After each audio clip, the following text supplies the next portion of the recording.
बिस्मिल्लाहिर्रहमानिर्रहीम। अस्सलाम वालेकुम नाज़रीन। आज की हमारी वीडियो का मौजू है जवान लड़के और लड़कियों का कलाई का दर्द। अक्सर जवान लड़के लड़कियां एक शिकायत करते हैं कि कलाई में दर्द है। जवानी के वक्त तकरीबन ये मसला हर एक को होता है। इसके लिए लोग बहुत टोटके करते हैं। कोई काला धागा बांधता है तो कोई गर्म पट्टी चढ़ा लेता है। तो नाज़रीन, होम्योपैथी में इस तकलीफ़ का इलाज मेडिसन रोटा है, जो सिर्फ चंद दिन 30 की पोटेंसी में लेने से अल्हम्दुलिल्लाह ये तकलीफ़ ठीक हो जाती है। रूटा को आप फर्स्ट एड ट्रीटमेंट के तौर पर भी यूज़ कर सकते हैं।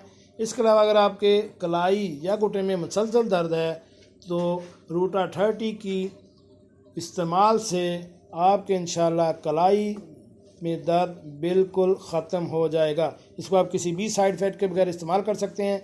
एक शीशी के इस्तेमाल से इंशाल्लाह 99% रिज़ल्ट हासिल कर सकेंगे और आपको किसी भी किस्म के टोटके या काला धागा बांधने की ज़रूरत पेश नहीं आएगी। जी नाज़रीन, मिलते हैं एक नई वीडियो के साथ। सलाम अलैकुम।